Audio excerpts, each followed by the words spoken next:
Hello, welcome to GP Podcast. Today, we're going to talk about something truly special. We're going to talk about what is, without a doubt, the most important, most complex, and just wildly ambitious machine humanity has ever managed to build. So let me just ask you, what comes to mind? What do you think that machine is? Maybe a particle accelerator, something like the LHC, or a space telescope like the James Webb. And look, those are incredible feats of engineering, for sure. But the machine we're talking about today, it's just in a completely different league. We're talking about a device so ridiculously intricate that for decades, pretty much all of the world's top scientists were convinced that building it was physically impossible. So what does this impossible machine even cost? Well, a single unit will set you back around 400 million euros, just one. And to even move the thing, you need 250 shipping containers, 25 trucks, and 7 Boeing 747s, just to ship one machine. Get this. Inside this machine, it generates a plasma that hits 220,000 degrees Kelvin. Now, to put that into perspective for you, that is 40 times hotter than the surface of our own sun. It is literally creating miniature stars right here on Earth inside a box. And it pulls this off with just breathtaking speed and precision. Imagine this, it fires a laser at a microscopic droplet of tin, we're talking something no bigger than a single white blood cell, that's flying at 250 kilometers per hour. And it does this 50,000 times every single second. And the crazy part, it never, ever misses. So you have to be asking, why? Why on earth build such a monster? Well, because without it, the engine that powers our entire digital world, Moore's Law, it would have just died around 2015. Our ability to make our phones, our computers, everything faster, smaller, more powerful, it was about to slam into a fundamental wall. This machine, this is the reason that didn't happen. Okay, so to really get why this machine is so critical, we've got to back up a little. We have to understand the problem it was built to solve. And that whole story starts with how we actually make the microchips that power, everything in our lives today. So the process is called photolithography. And really, you can think of it like photography, but for electronics. You shine light through a kind of stencil, they call it a mask, and that prints these impossibly small circuit patterns onto a silicon wafer. Then you just do that over and over and over again, hundreds of times, building up the chip layer by tiny, tiny layer. Now, the key thing to understand here is that the size of the stuff you can print is totally limited by the wavelength of the light you're using. It's kind of like trying to draw a super fine, detailed line with a big, fat marker. It just doesn't work. So, to make the circuits smaller and smaller, the entire industry had to figure out how to use light with shorter and shorter wavelengths. And for a long time, this actually worked.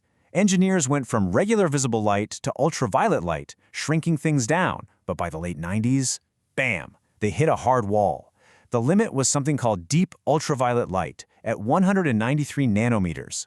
At that tiny scale, the light waves themselves started to blur, almost like the ink bleeding on paper. It became impossible to print smaller, sharper patterns. The entire tech industry was well and truly stuck. But here's where it gets really interesting. The solution to this giant problem, it wasn't some new idea. It had actually been proposed decades earlier. The thing is, it was so radical, so out there, so seemingly unworkable that the scientific community basically thought it was completely insane. So back in the 1980s, this Japanese scientist, Hiroki Kinoshita, he has this totally wild idea.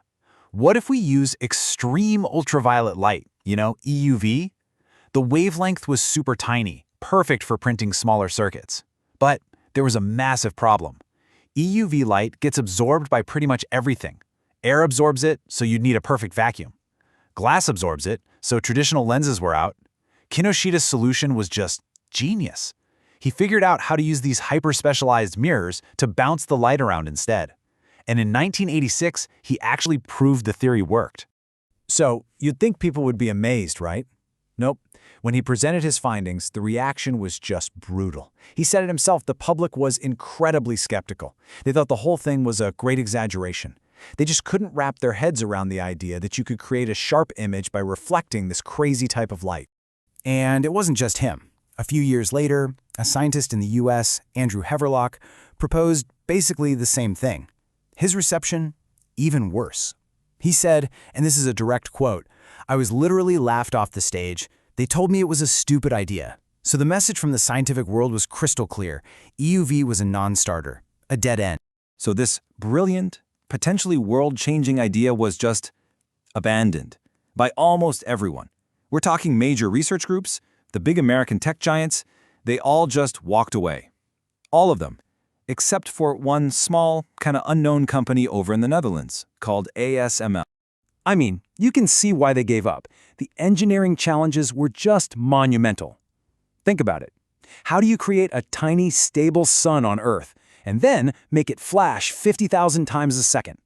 How in the world do you make mirrors so perfectly smooth that they are literally the flattest objects in the universe? And then, how do you stop those priceless mirrors from being instantly destroyed by the shrapnel from your tiny suns? It sounds impossible. Yeah, it really did seem completely unsolvable. And one by one, every other company that was even looking at this technology just dropped out. But ASML, they just kept going. They embarked on what would become a 30-year quest to build the impossible machine. So, after decades of relentless work and billions of dollars in investment, ASML started to crack the code. They began to solve these impossible problems with a series of breakthroughs that were, well, nothing short of genius. Let's start with the light source. Just blasting the little tin droplet wasn't powerful enough. So they developed this incredible triple pulse system. First, a little pre-pulse laser zaps the droplet to flatten it into a perfect little pancake. Then a second pulse hits that pancake to expand it into a low-density cloud. And then the massive main laser pulse just blasts that cloud, vaporizing it into that 220,000-degree plasma that gives off the perfect EUV light. It was an absolutely huge breakthrough. Okay, but what about all that vaporized tin messing up the mirrors? They came up with a system that's constantly pumping hydrogen gas into the chamber. The hydrogen actually reacts with all the tin debris, turns it into a different gas, and then it just gets vented away. Problem solved. And later, some engineer had another brilliant aha moment. They found that injecting a tiny, super precise amount of oxygen worked like a continuous cleaning agent, keeping the mirror perfectly pristine without damaging. And the mirrors themselves, I mean, the level of perfection is almost impossible to comprehend. The mirrors in their next generation machine are considered the flattest objects ever made by human hands. Let me try to give you a sense of scale. If you blew up one of their older mirrors to the size of Germany, the biggest imperfection on it would be only 1 millimeter high, which is already insane. But for the new mirrors, if you scaled one of those up to the size of the entire Earth, the biggest bump on its surface would be no thicker than a single playing card. Just think about that. So here we are, after a 30-year journey, after scientists were literally laughed off stage and told their ideas were stupid. The machine that everyone thought was impossible, it now exists. And it's not just some lab curiosity, it is the single piece of technology that makes all of our most advanced electronics possible. Your phone, your computer, all of it. And the precision is just staggering. As this machine builds a chip, layer by layer, it has to align each new layer perfectly on top of the one before it. The maximum amount it's allowed to be off by is just 1 nanometer. 1 nanometer. That is the width of about 5 silicon atoms. It's a level of accuracy that is almost unimaginable. You know, all of this really brings us to a final powerful idea. This machine exists because a handful of people were unreasonable. They just refused to accept the limits of the world as they were told they were. You see, the reasonable person says, well, you can't use lenses, so it's impossible. But the unreasonable person, they say, okay, fine, then I'll just have to invent a whole new kind of mirror. And really, that's what it comes down to.